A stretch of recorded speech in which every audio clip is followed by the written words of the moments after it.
આજે આપણે એક મોસ્ટ આઈએમપી ટોપિકની ચર્ચા કરવાની છે। તમે જુદા જુદા પેપરો જોજો, નીટના અને જીના। તો જીના પેપરોની અંદર, નીટના પેપરોની અંદર આ પ્રકારના દાખલા પૂછાતા હોય છે। તો જી નીટને ધ્યાનમાં રાખીને આપણે આજના ટોપિકની ચર્ચા કરીશું। તો જો એવું તમને કીધું હોય કે પારિમાણિક સૂત્રનો ઉપયોગ કરી એક ભૌતિક રાશિનું અન્ય ભૌતિક રાશિ સાથે સંબંધ દર્શાવતું સૂત્ર મેળવો। હવે એક ભૌતિક રાશિનો અન્ય ભૌતિક રાશિ સાથે સંબંધ દર્શાવતું આપણે શું મેળવવાનું છે? સૂત્ર મેળવવાનું છે। તો પારિમાણિક સૂત્રનો આપણે ઉપયોગ કરવાનો છે। એક ભૌતિક રાશિનું અન્ય ભૌતિક રાશિ સાથેનો સંબંધ દર્શાવતો આપણે શું મેળવવાનું છે? સૂત્ર મેળવવાનું છે। ચલો, ખ્યાલ આવી ગયો એટલા સુધી? બરાબર। તો એક ભૌતિક રાશિનો અન્ય ભૌતિક રાશિ સાથેનો સંબંધ દર્શાવતું સૂત્ર મેળવવાનું છે।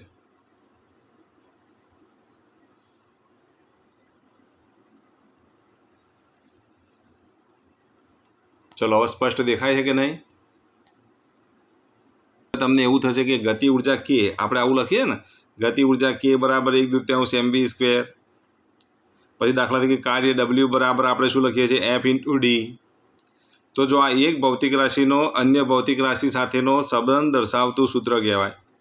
એફ બરાબર આપણે શું લખીએ છીએ? એમ એ લખીએ છીએ। તો આ બધા જે સૂત્રો જે છે એ એક ભૌતિક રાશિનું અન્ય ભૌતિક રાશિ સાથેનો સંબંધ દર્શાવતું સૂત્ર કહેવાય। આને શું કહેવાય? એક ભૌતિક રાશિનો અન્ય ભૌતિક રાશિ સાથેનો સંબંધ દર્શાવતું સૂત્ર છે। હવે આવો સંબંધ દર્શાવતું સૂત્ર જો મેળવવું હોય તો તેના માટે પણ તમે શાનો ઉપયોગ કરી શકો? પારિમાણિક સૂત્રનો ઉપયોગ કરી શકો। તમને એમ કીધું કે ગતિ ઉર્જાનો દળ અને વેગ સાથેનો સંબંધ દર્શાવતું સૂત્ર મેળવો। તો ગતિ ઉર્જાનો દળ અને વેગ સાથેનો સંબંધ દર્શાવતું જો તમારે સૂત્ર મેળવવું હોય તો એ સૂત્ર મેળવવા માટે તમે શાનો ઉપયોગ કરી શકો?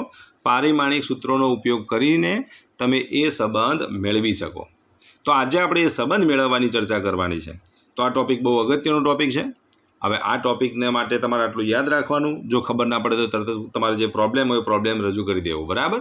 એટલે કન્ફ્યુઝન ઊભું થાય નહીં। તો જો અહીંયા ધ્યાન આપો, તમને એવું કીધું હોય કે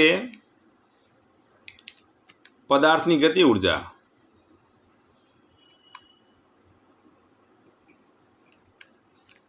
એ પદાર્થના વેગ તથા દળ ઉપર આધાર રાખે છે। પદાર્થની ગતિ ઉર્જા એ પદાર્થના વેગ અને દળ ઉપર આધાર રાખે છે।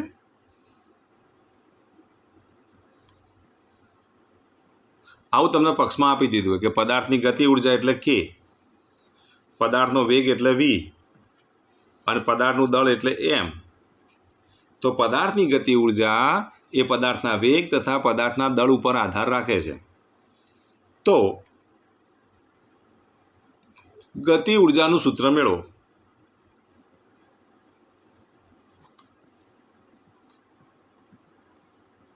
તો તમારે શું મેળવવાનું છે? ગતિ ઉર્જાનું સૂત્ર મેળવો। જ્યાં સમપ્રમાણતાના અચળાંકની કિંમત, આ તમને દાખલામાં આપી દીધું છે, જ્યાં સમપ્રમાણતાનો અચળાંક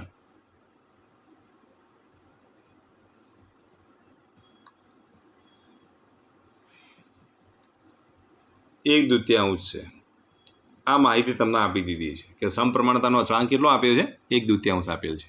કારણ કે પારિમાણિક વિશ્લેષણની અંદર આવા અચળાંકની કિંમત મળતી નથી। આ એની શું કહેવાય? ખામી કહેવાય, બરાબર? આ એની એક ત્રુટિ કહેવાય। તો જ્યારે પણ આ પ્રકારનો જ્યારે દાખલો હોય ત્યારે તમને સમપ્રમાણતાના અચળાંકની કિંમત આપી દીધી છે। હવે હું જે બોલું સાંભળી લો। પદાર્થની ગતિ ઉર્જા કે એ પદાર્થના વેગ તથા દળ ઉપર આધાર રાખે છે। તો પછી તે ગતિ ઉર્જાનું તમારે સૂત્ર મેળવવાનું છે। આવા પ્રશ્નો જી અને નીટમાં પૂછાતા હોય છે, યાદ રાખજો। તો જી નીટને ધ્યાનમાં રાખીને આ એક્ઝામ્પલ તમને આવડવું જોઈએ। તો જો અહીંયા ધ્યાન આપો, પછી હું જી નીટના તમને વિડીયો શેર કરવાનો છું, એ કામ તમારે કરી દેવાનું રહેશે। તો જો અહીંયા ધ્યાન આપો, શું કીધું તમને? પદાર્થની ગતિ ઉર્જા એ પદાર્થના વેગ અને બીજા શેના પર આધાર રાખે છે? તો જો એની રકમ તમે વ્યવસ્થિત વાંચી લો તો શેના પર આધાર રાખે છે? વેગ ઉપર આધાર રાખે છે અને બીજું તેના દળ ઉપર આધાર રાખે છે, બરાબર? તો ગતિ ઉર્જાનું આપણે સૂત્ર મેળવવાનું છે। તો અહીંયા તમે આવું લખી શકો, એક જ મિનિટ,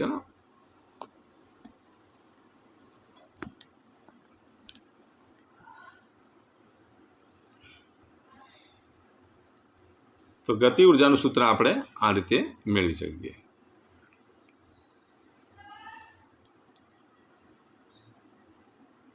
તો ગતિ ઉર્જાનું જો આપણે સૂત્ર મેળવીએ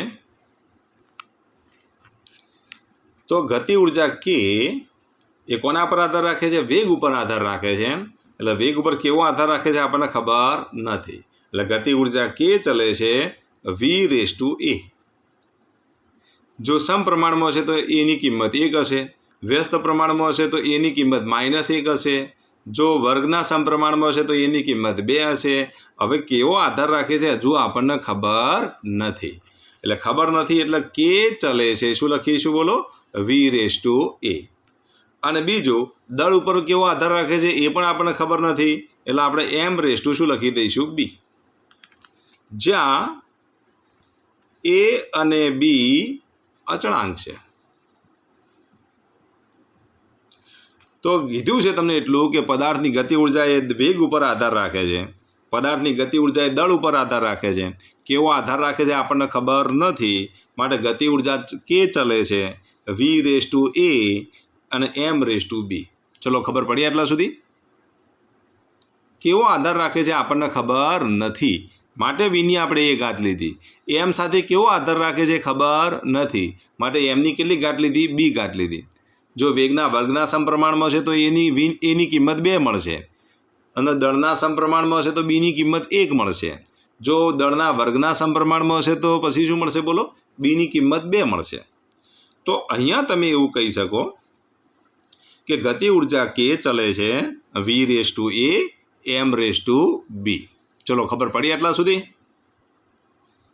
હવે ખાસ યાદ રાખજો, ચલે છે એની કિંમત આપણે મૂકી દઈએ, પક્ષમાં આપી દીધી છે, માટે અહીંયા આપણે 1/2 લખી દઈએ, કારણ કે પક્ષમાં કીધું છે કે અચળાંકનો જે સમપ્રમાણતાના અચળાંકની કિંમત કેટલી છે તો 1/2 છે, તો ચલે છે એની જગ્યાએ લખી દો 1/2, અને અહીંયા આવશે શું? v/a m/b। ચલો ખ્યાલ આવી ગયો? આના હું સમીકરણ નંબર 1 આપી દઉં। હવે અહીંયા ધ્યાન આપો, આ બાજુ કે છે તો કેનું પારિમાણિક સૂત્ર લખવાનું, આ બાજુ v છે તો vનું પારિમાણિક સૂત્ર લખો, આ m છે તો mનું પારિમાણિક સૂત્ર લખો, અને પછી તમારે ઘાત સરખાવવાની રહે। 1/2 ને તો પરિમાણ હોય જ નહીં, એટલે 1/2ની ચિંતા આપણે કરવાની નથી। તો જો ડાબી બાજુ એક જ ભૌતિક રાશિ છે કે એટલે ગતિ ઉર્જા, જમણી બાજુ 2 ભૌતિક રાશિઓ છે, કઈ એક તો વેગ છે અને બીજી ભૌતિક રાશિ કઈ છે? દળ છે। તો આ વેગ અને દળ માટે તમારે પારિમાણિક સૂત્રો લખવા પડે, અને બંને બાજુ આપણે એ પારિમાણિક સૂત્રોને શું કરીશું? સરખાવીશું। એટલે આના અર્થે લખાય ગતિ ઉર્જાનું પારિમાણિક સૂત્ર 1/2 ને તો પરિમાણ હોય જ નહીં, તો vનું પારિમાણિક સૂત્ર લખો, એની કેટલી ઘાત? તો a ઘાત, અને દળનું પારિમાણિક સૂત્ર લખો, એની કેટલી ઘાત? તો b ઘાત। ચલો ગતિ ઉર્જાનું પારિમાણિક સૂત્ર તમને આવડવું જોઈએ। ચલો ગતિ ઉર્જાનું પારિમાણિક સૂત્ર તમે શું લખશો બોલો? બરાબર, mlt 122 પાછળનો માઇનસ। ચલો ગતિ ઉર્જાનું કામ પૂરું થઈ ગયું। ચલો વેગનું પારિમાણિક સૂત્ર તમે શું લખશો? L1t⁻1, એની કેટલી ઘાત થશે? a ઘાત। દળનું પારિમાણિક સૂત્ર તમે શું લખશો બોલો? m1, એની કેટલી ઘાત? b ઘાત। ચલો આટલા સુધી ખબર પડી કે ના પડી? તો જો ફરી એકવાર બોલી જાઉં છું, અહીંયા ગતિ ઉર્જા કે બરાબર 1/2 v/a m/b। એટલે અહીંયા ધ્યાન આપો, ગતિ ઉર્જાનું હવે જો 1/2 ને પરિમાણ હોય નહીં, તો પારિમાણિક સૂત્ર ડાબી બાજુ કેનું પારિમાણિક સૂત્ર લખવું પડે, અહીંયા વેગનું પારિમાણિક સૂત્ર લખવું પડે, દળનું પારિમાણિક સૂત્ર લખવું પડે, વેગના પારિમાણિક સૂત્રની ઘાત કેટલી? a, અહીંયા દળના પરિમાણ માટેની ઘાત કેટલી? તો b છે। હવે આના બરાબર જો લખીએ તો ગતિ ઉર્જાનું પારિમાણિક સૂત્ર કયું આવશે? m1 L2t⁻2, વેગનું જો લખીએ તો L1t⁻1, એની કેટલી ઘાત? તો a ઘાત। અહીંયા દળ માટે શું લખીશું? m1 ની કેટલી ઘાત? તો b ઘાત। ચલો ખબર પડી એટલા સુધી? ઓકે, હવે અહીંયા ધ્યાન આપો,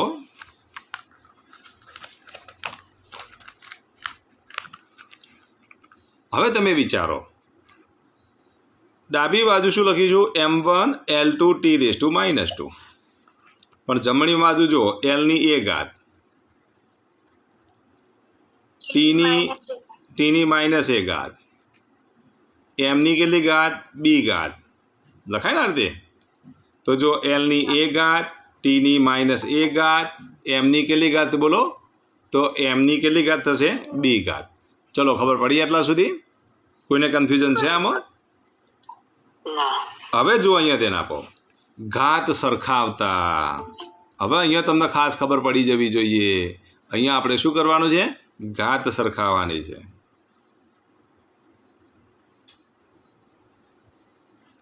ચલો ઘાત સરખાઈએ તો શું લખાય બોલો? એમની કેટલી ઘાત બી ઘાત, તો એમની અહીંયા કેટલી ઘાત છે એક ઘાત, એમની બી ઘાત એમની એક ઘાત, તો બી જો એમની ઘાત અહીંયા જુઓ એમની ઘાત એક છે, એમની અહીંયા કેટલી ઘાત છે બી ઘાત છે, તો પછી બીની કિંમત કેટલી હશે બોલો? તો બી બરાબર આપણે શું લખીશું 1. ચલો ખબર પડી બી બરાબર 1. હવે વારો આવ્યો એલનો. એલની કેટલી ઘાત 2 ઘાત, અહીંયા એલની કેટલી ઘાત 1 ઘાત, તો એ બરાબર કેટલા 2. હવે જુઓ ટીની કેટલી ઘાત -1 ઘાત, અહીંયા ટીની કેટલી ઘાત -2 ઘાત. ચલો અહીંયા -1 ઘાત, અહીંયા -2 ઘાત, તો અહીંયા તમે -a બરાબર -2 લખો તો એ બરાબર તો 2 જ થવાના કે? તો આના માટે પણ એની કિંમત કેટલી 2.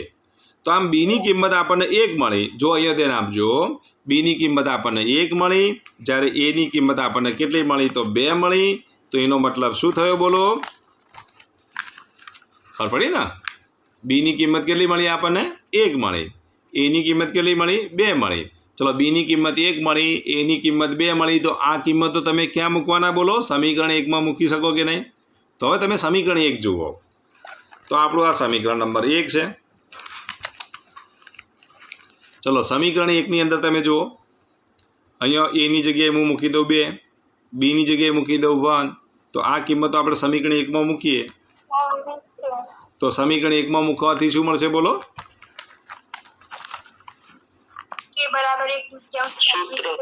તો આ કિંમતો સમીકરણ 1માં મૂકતા અહીંયા બાજુમાં જ લખો છો. આ કિંમતો સમીકરણ 1માં મૂકતા શું લખાશે બોલો? કે બરાબર 1/2 વીની કેટલી ઘાત a ઘાત, a બરાબર 2, પછી એમની બી ઘાત બી બરાબર 1. એમની એક ઘાત લખો કે ન લખો ચાલે, માટે ગતિ ઉર્જા k બરાબર 1/2. એમ આગળ લખી દો તો mv². તો ગતિ ઉર્જાનું સૂત્ર આપણને મળી ગયું k બરાબર 1/2 mv². આમ એક ભૌતિક રાશિનો અન્ય ભૌતિક રાશિઓ સાથેનો સંબંધ દર્શાવતું જો સૂત્ર મેળવવું હોય તો એ સંબંધ દર્શાવતું સૂત્ર મેળવવા માટે તમે પારિમાણિક સૂત્રોનો ઉપયોગ કરી શકો. બરાબર? તો આટલું તમે ફટાફટ લખી દો. ચલો તમને સમય આપું છું 2 મિનિટનો. 2 મિનિટમાં ફટાફટ લખી દો. એટલે વિડીયો તો લેટ અપલોડ થાય તો પણ ચાલે. તમે ફટાફટ લખી દેજો. 2 મિનિટ આપો. તો એક્ઝામ્પલ આ રીતનું છે. પદાર્થની ગતિ ઉર્જા k એ વેગમાન p તથા દળ m ઉપર આધાર રાખે છે. તો ગતિ ઉર્જાનું સૂત્ર મેળવો જ્યાં સમપ્રમાણતાનો અચળાંક 1/2 છે. તો હવે આવું આપણે સૂત્ર મેળવવાનું છે. ગતિ ઉર્જાનું વેગમાન અને દળ ઉપર કેવો આધાર રાખે છે એવું સૂત્ર, આધાર રાખતું સૂત્ર મેળવવાનું છે. હવે આધાર રાખતું સૂત્ર આપણે મેળવી દઈએ. તો તમે શું લખશો બોલો? ગતિ ઉર્જા શેના પર આધાર રાખે છે? એક તો વેગમાન ઉપર આધાર રાખે. વેગમાન એટલે p ઉપર આધાર રાખે. કેવો આધાર રાખે આપણને ખબર નથી, માટે p⁴ લખી દઉં. બરાબર ને?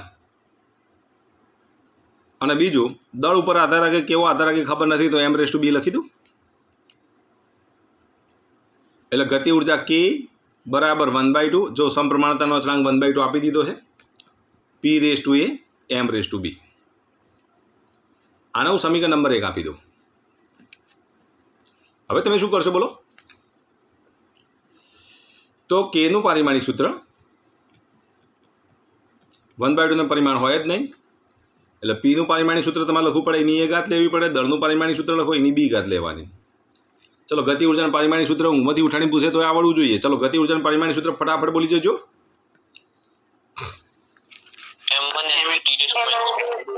તો m1 L2 T⁻² લખાય કે નહીં? mLT 122 પાછળનો માઇનસ. ચલો વેગમાનનું પારિમાણિક સૂત્ર ફટાફટ આવડી જવું જોઈએ. 111 પાછળનો માઇનસ, એની કેટલી ઘાત? a ઘાત. દળનું પારિમાણિક સૂત્ર આવડવું જોઈએ. m1 ની બી ઘાત. ચલો આટલા સુધી ખબર પડી કે ના પડી? હવે જો અહીંયા તેને આપો m ની 1 ઘાત, l ની 2 ઘાત, t ની -2 ઘાત. અહીંયા જો m ની કેટલી ઘાત થશે? a ઘાત. l ની કેટલી ઘાત? 1 ગુણ્યા a એટલે l ની a ઘાત, t ની -a ઘાત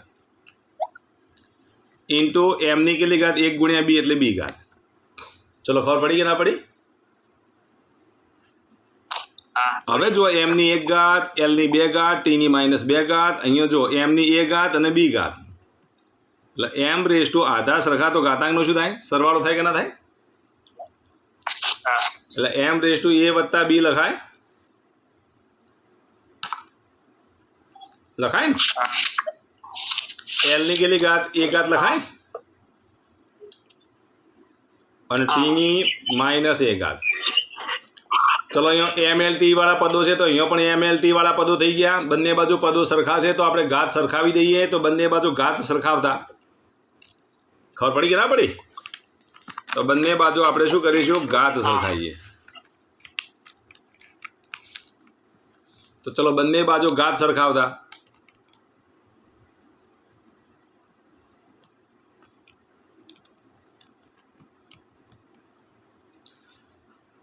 ચલો a વત્તા b. અહીંયા ઘાત કેટલી છે? a વત્તા b છે તો અહીંયા 1 છે. તો શું લખશો તમે? બોલો લખાય શું? તો a વત્તા b બરાબર 1 લખાય કે ના લખાય? a વત્તા b બરાબર 1. આના એક સમીકરણ આવું મળ્યું. ભાઈ તમે શું લખશો? બોલો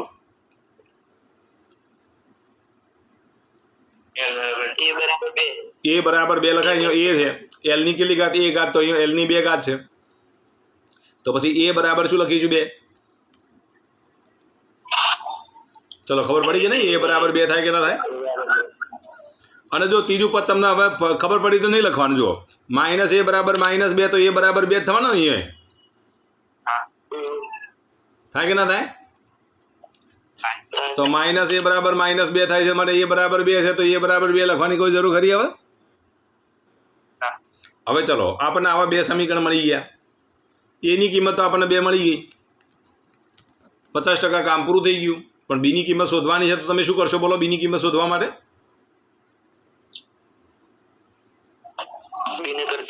હા તો a બરાબર 2 આમાં મૂકી દઉં. ચાલે કે ના ચાલે? આ સૂત્રમાં જ્યાં a દેખાય ત્યાં હું 2 મૂકી દઉં. હા તો a બરાબર 2 મૂકી દઉં તો 2 વત્તા b બરાબર 1 લખાય કે ના લખાય? શું કર્યું મેં? બોલો આમ આ કઈ રીતે લખ્યું મેં? તમે બોલો. a ની કિંમત b ને a વત્તા b બરાબર 1 માં a ની કિંમત મૂકી. Very good. a વત્તા b બરાબર 1 માં a ની કિંમત આપણે 2 મૂકી દીધી તો 2 વત્તા b બરાબર 1 થયું કે નહીં? તો પછી b ની કિંમત કેટલી થાય? ચલો આ 2 ના આ બાદ લઈ જાઓ તો 1 ઓછા 2 થાય -1.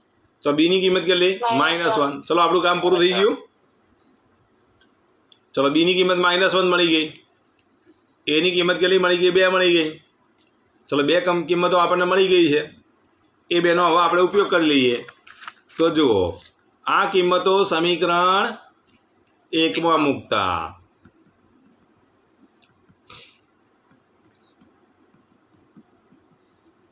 ચલો આ કિંમતો સમીકરણ 1 માં મૂકીએ તો શું લખાય? બોલો ગતિ ઉર્જા k બરાબર 1/1/2 p raise to a. a ની કિંમત 2 એટલે p².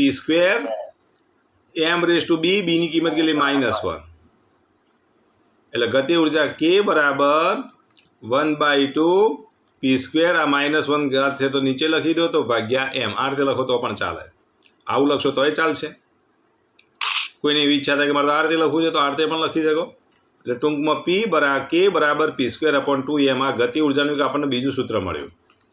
ગતિ ઉર્જાનું એક સૂત્ર તમને ખબર છે. ગતિ ઉર્જા k બરાબર 1/2 mv² મેળવ્યું હતું ને. આજે ગતિ ઉર્જાનું બીજું સૂત્ર કયું મળ્યું આપણને? p²/2m મળ્યું. કયું મળ્યું? p²/2m. તો આમ ગતિ ઉર્જાનું જ્યારે વેગમાન અને દળનો જ્યારે આધાર રાખતું સૂત્ર કીધું હોય ત્યારે આ સૂત્ર લખવાનું. વેગ અને દળનો આધાર રાખતું સૂત્ર કીધું હોય તો ત્યારે આ સૂત્ર લખવાનું.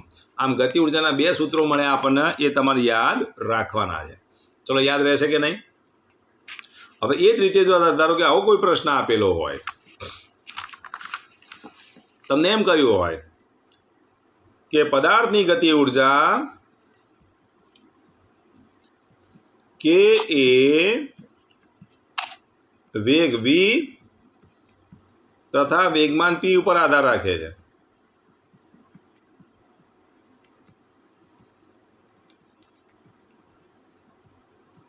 તો ગતિ ઉર્જાનું સૂત્ર મેળવો.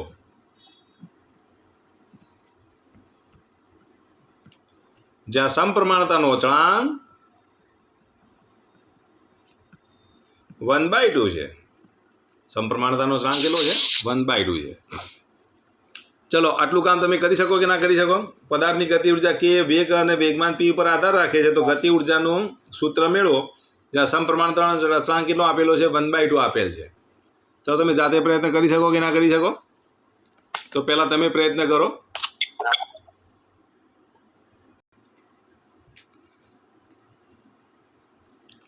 તો જો ગતિ ઉર્જા કે શેના પર આધાર રાખે છે? તો ગતિ ઉર્જા કે એ વેગ v પર આધાર રાખે. કેવો આધાર રાખે છે આપણને ખબર નહીં, તો v રેઝ ટુ શું લખીશું? a. અને દળ ઉપર આધાર રાખે છે. દળ ઉપર કેવો આધાર રાખે છે આપણને ખબર નથી, એટલે m રેઝ ટુ શું લખીશું? b. તો k ચલે છે v raise to a, m raise to b. ચલો ખ્યાલ આવી ગયો એટલા સુધી? પણ k બરાબર અહીંયા આપણે શું લખીશું? 1/2 v raise to a, sorry અહીંયા p આવે, p raise to b. v raise to a, p raise to b. તો ગતિ ઉર્જા k બરાબર 1/2 v રેઝ ટુ a, અહીંયા આપણે શું લખી દઈશું? p raise to b. આના સમીકરણ નંબર 1 આપી દો. હવે આ બાજુ ગતિ ઉર્જાનું પારિમાણિક સૂત્ર આવશે. વેગના પારિમાણિક સૂત્રની a ઘાત અને વેગમાનના પારિમાણિક સૂત્રની કેટલી ઘાત? તો b ઘાત. હવે ગતિ ઉર્જાનું પારિમાણિક સૂત્ર આપણને ખબર છે. શું લખીશું બોલો? ગતિ ઉર્જાનું પારિમાણિક સૂત્ર mLT 122 પાછળનો માઇનસ. વેગનું પારિમાણિક સૂત્ર શું આવશે બોલો? L1 t raise two minus ની કેટલી ઘાત? a ઘાત. અને વેગમાનનું પારિમાણિક સૂત્ર બોલો? mLT 111 પાછળનો માઇનસ એની કેટલી ઘાત? b ઘાત. ચલો ખ્યાલ આવી ગયો એટલા સુધી? હવે આના બરાબર જો લખીએ તો m1 L2 t raise two minus 2. અહીંયા l ની કેટલી ઘાત થશે? તો a ઘાત, t ની માઇનસ a ઘાત, m ની b ઘાત, l ની b ઘાત, t ની માઇનસ b ઘાત. ચલો ખબર પડી એટલા સુધી? હવે તમે જુઓ, m ની 1 ઘાત, l ની 2 ઘાત, t ની માઇનસ 2 ઘાત. અહીંયા આપણે જો લખીએ તો l ની કેટલી ઘાત થાય? તો m ની જો b ઘાત, l ની કેટલી ઘાત થાય? તો a વત્તા b ઘાત. બરોબર. અને t ની કેટલી ઘાત થાય? માઇનસ a ઘાત માઇનસ b ઘાત. લખાય આ રીતે? ખબર પડી આટલા સુધી? ઓકે, ચલો આટલા સુધી ખબર પડી. તો હવે જુઓ ઘાત સરખાવતા. ચલો ઘાત સરખાઈએ તો શું લખાય બોલો? b બરાબર 1 લખાય કે ના લખાય? a વત્તા b બરાબર 2 લખાય કે ના લખાય? અને માઇનસ કોમન કાઢો તો a વત્તા b બરાબર -2, એટલે માઇનસ નીકળી જાય તો અહીંયા પણ a વત્તા b બરાબર 2 જ થશે. થાય ને? a વત્તા b બરાબર 2 થાય ને આનું પણ. એટલે a વત્તા b બરાબર 2 બે વખત થાય એટલે લખવાની કોઈ જરૂર ખરી? જો ના થતું હોય તો લખવું પડે, હો યાદ રાખજો. પણ અહીંયા બે સરખી કિંમતો થાય, બે સરખા સૂત્રો મળે એટલે આપણે લખતા નથી. કેમ લખતા નથી બોલો? બે સરખા સૂત્રો થાય છે એટલે. જો કદાચ દાખલાની અંદર બે સરખા સૂત્રો ન થતા હોય તો ત્રીજું સૂત્ર તમારે લખવું પડે. ખ્યાલ આવ્યો ને? હા, પછી એ વખતે એવું ના કરતા કે પછી નહીં લખવું. સરખા સૂત્રો છે એટલે આપણે નથી લખતા, એટલું યાદ રાખો. હવે b ની કિંમત હું 1 મૂકી દઉં તો આવું લખાય? a વત્તા 1 બરાબર 2, માટે a બરાબર 1 થાય કે ના થાય? 2 માંથી 1 જાય તો 1. તો આમ a ની કિંમત આપણને 1 મળી, b ની કિંમતે 1 મળી, બંનેની કિંમત આપણને 1 1 મળી ગઈ. આ કિંમતો આપણે હવે સમીકરણ 1 માં મૂકી દઈએ. તો આ કિંમતો સમીકરણ 1 માં મૂકતા, અને સમીકરણ 1 માં મૂકીએ તો આવું લખાય k બરાબર 1/2 v raise to 1 t raise to 1. ચલો ખબર પડી કે ના પડી? તો હવે જો ગતિ ઉર્જા કે બરાબર 1/2 PV લખાય, 1 લખવાની જરૂર નથી. તો આમ ગતિ ઉર્જાનું આપણને ત્રીજું સૂત્ર મળ્યું. હવે જો કદાચ એક્ઝામની અંદર જો અમુક વિદ્યાર્થી આ દાખલો ગણવામાં એવું પણ કર્યું છે પીની એ ઘાત કરી અને વીની બી ઘાત, તો છેલ્લે જવાબ તો સરખો જ આવશે ને, ટેન્શન કરવાની જરૂર નથી. તમે ઘાત અહીંયા બદલાઈ દીધી હશે તો સમીકરણ થોડોક બદલાઈ જશે. બીની કિંમત એ ન મળી જાય, એની કિંમત બી ન મળી જાય, પણ છેલ્લો જવાબ તો સરખો જ રહેશે. એટલે એમાં તમારે કન્ફ્યુઝ થવાની જરૂર નથી, યાદ રાખજો. શું કીધું? કે ચલે છે, કદાચ P રેસ ટુ એ લખી દીધું હોય, જો અહીંયા હું જે બોલું સાંભળજો, કે ચલે છે P રેસ ટુ એ અને V raise to b. Don't worry, ચિંતા કરવાની જરૂર નથી. અંતિમ જવાબ તો સરખો જ આવશે. ખબર પડી કે ના પડી? આવડશે ને? ઓકે, સરસ. હવે જો અહીંયા ધ્યાન આપો, પદાર્થ ઉપર થતું કાર્ય, ચલો પદાર્થ ઉપર થતું કાર્ય એ બળ F તથા વેગ V અને સમય T ઉપર આધાર રાખે છે.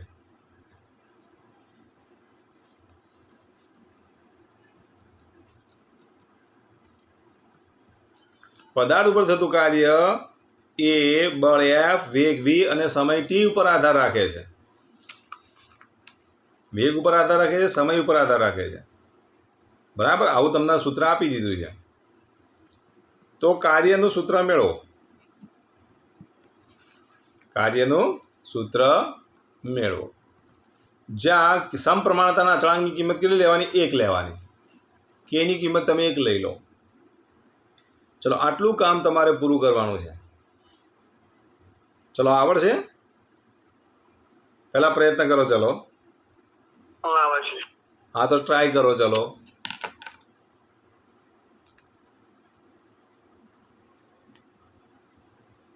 જો અહીંયા ધ્યાન આપજો. જેને ભૂલ પડી હોય સુધારી દેજો. કાર્ય W એ બળ F, વેગ V અને સમય T ઉપર આધાર રાખે છે. એટલે W ચલે છે F raise to A, V raise to B અને T રેસ ટુ સી. કારણ કે અહીંયા ત્રીજો ચલાયો એટલે T રેસ ટુ સી કરી દેવું પડે તમારે.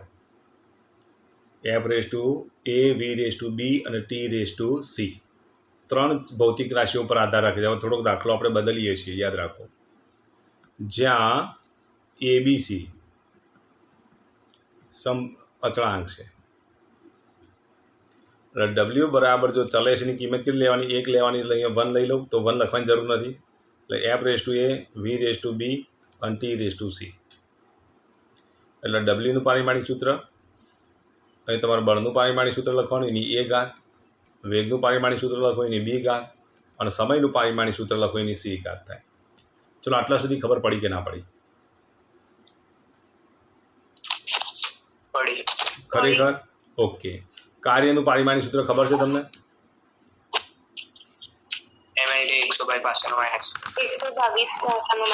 ચલો MLT 122 પાછળનો માઇનસ. કાર્યનું પારિમાણિક સૂત્ર આપણને મળી ગયું. MLT 122 પાછળનો માઇનસ. ચલો કાર્યનું પારિમાણિક સૂત્ર મેં લખી દીધું. ચલો બળનું પારિમાણિક સૂત્ર MLT 112 પાછળનો માઇનસ, એની કેટલી ઘાત? A ઘાત. વેગનું પારિમાણિક સૂત્ર L raise to T raise to -1, એની કેટલી ઘાત? B ઘાત. T રેસ ટુ C નું T નું 1 ઘાત થાય ને, એની કેટલી ઘાત? C ઘાત. ચલો ખબર પડી? હવે ચલો આનું સાદુરૂપ આપો. તો શું લખીશું? M1 L2 T raise to -2. અહીંયા M ની કેટલી ઘાત થશે? A ઘાત. L ની કેટલી ઘાત? A ઘાત. T ની -2A ઘાત થાય. -2 ગુણ્યા એટલે 2A ઘાત થશે. L ની કેટલી ઘાત? B ઘાત. T ની કેટલી ઘાત? -B ઘાત. અહીંયા T ની કેટલી ઘાત? C ઘાત થાય.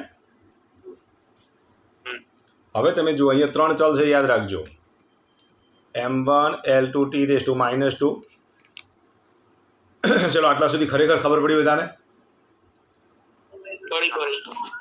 કોઈને કન્ફ્યુઝન છે આમાં? હવે જોજો અહીંયા ધ્યાન આપો. આ M ની A ઘાત. L વાળા પદો કેટલા છે? 2 પદો છે. તો L ની કેટલી ઘાત? A વત્તા B ઘાત.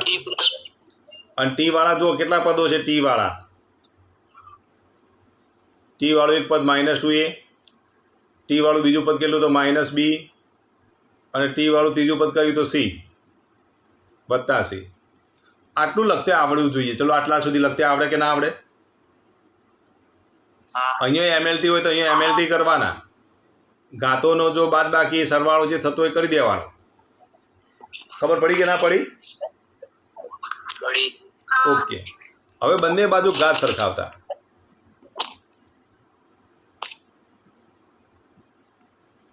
ચલો ઘાત સરખાવવા માટે જો લઈએ તો a ની કિંમત કેટલી 1 a વત્તા b ની કિંમત કેટલી 2 અને ત્રીજી કિંમત -2a -b વત્તા c ની કિંમત કેટલી તો -2 ચલો ખબર પડી એટલા સુધી ખબર પડી ને a ની કિંમત 1 a વત્તા b ની કિંમત 2 -2a -b વત્તા c ની કિંમત કેટલી તો -2 ચલો ખબર પડી એટલા સુધી હવે જો તમને ખબર પડી હોય તો a ની કિંમત હું અહીંયા 1 મૂકી દઉં આ a ની કિંમત 1 એક તો આપણને મળી ગઈ 1 મૂકી દે તો 1 વત્તા b બરાબર 2 તો b ની કિંમત કેટલી થશે 2 માંથી 1 જાય તો 1 થાય ચલો a ની કિંમત મળી ગઈ b ની કિંમત તમને મળી ગઈ હજુ આપણી પાસે c ની કિંમત બાકી છે c બરાબર 1 હા હવે જોજો અહીંયા ધ્યાન આપજો આ -2 a ની કિંમત હું 1 મૂકી દઉં જો આ a ની કિંમત 1 મૂકી દીધી -b ની કિંમત 1 મૂકી દઉં વત્તા c બરાબર -2 આવું લખાય ખબર પડી કે નહીં a ની જગ્યાએ 1 મૂકી દીધા b ની જગ્યાએ 1 મૂકી દીધા અહીંયા આગળ નિશાની -2 અહીંયા નિશાની માઇનસ વત્તા c બરાબર -2 ખબર પડી કે ના પડી આટલા સુધી બોલો હવે જોજો આ -2 -1 એટલે -3 થાય વત્તા c બરાબર -2 -2 -1 એટલે -3 વત્તા c બરાબર -2 લખાય કે ના લખાય c બરાબર 1 આવશે તો c બરાબર કેટલા થશે ચલો -2 વત્તા 3 એટલે -2 વત્તા 3 એટલે 1 થાય કે નહીં c બરાબર 1 થાય ચલો આપણને ત્રીજી કિંમતે મળી ગઈ a b c ની 3 કિંમતો મળી ગઈ હવે ચલો a b c ની કિંમત આપણને મળી ગઈ તો પછી આ કિંમતો આપણે સમીકરણ શામાં મૂકી દઈએ આ સમીકરણ નંબર 1 માં મૂકી દઈએ તો આ કિંમતો સમીકરણ 1 માં મૂકતા ચલો આ કિંમતો સમીકરણ 1 માં મૂકીએ તો w બરાબર f રેઝ ટુ a ની કિંમત 1 v રેઝ ટુ b ની કિંમત કેટલી તો 1 t રેઝ ટુ c ની કિંમત 1 તો w બરાબર fvt આવે શું આવે w બરાબર fvt ચલો ખબર પડી કે ના પડી આવું આપણને પારિમાણિક સૂત્ર પરથી ભૌતિક રાશિઓ વચ્ચેનું સંબંધ દર્શાવતું સૂત્ર મળે ચલો ખબર પડી ને પડી કે નહીં ઓકે તો અહીંયા આપણે સ્ટોપ કરીએ છીએ આજના પૂરતું આટલા સુધી રાખીએ છીએ બરાબર તો આટલું તમે તૈયાર કરી દેજો